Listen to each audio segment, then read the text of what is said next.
জাকাতগুলো দিয়ে দিবেন। জাকাত হচ্ছে ইসলামিক ইকোনমিক্সের বেস, জাকাতটাই বেস।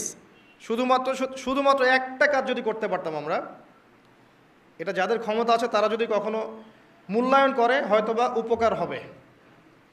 এই দায়িত্ব আমাদের না, আমাদের দায়িত্ব শুধু প্রচার করা।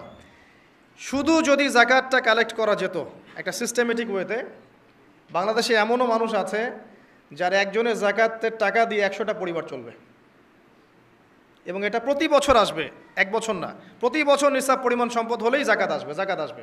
দেখবেন একটা হিউজ ক্যাপিটাল আমাদের তৈরি হতো। এটা দিয়ে আপনি বড় বড় মেগা প্রজেক্ট করতে পারতেন।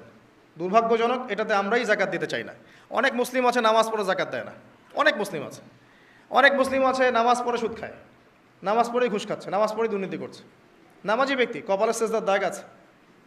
আমি এমনও দেখেছি আমার সাথে আল্লাহ রাস্তায় সময় দিয়েছে তাবলিগে, বোনের সম্পত্তি দেয়নি, বোনের হক দেয়নি, বোনকে বুঝিয়েছে যে তুমি না নিলে তো এটা নেকির কাজ, তুমি ছেড়ে দিলে এটাই নেকির কাজ, সব হবে তোমার।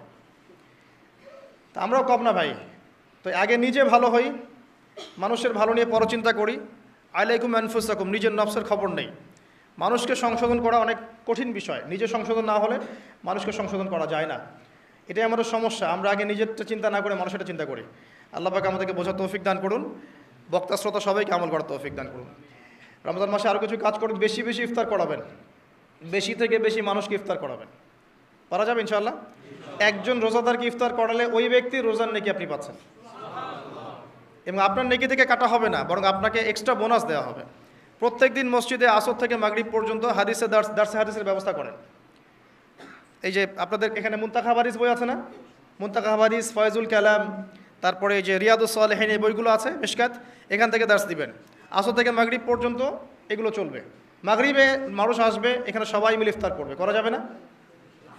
ইফতার করাবেন, পরিবেশ বজায় থাকবে। ইফতার যারা বাসায় করবেন, আমার অনুরোধ হচ্ছে পরিবার বর্গকে সাথে নিয়ে ইফতার করেন, যাতে ছোট ছোট বাচ্চারা দেখে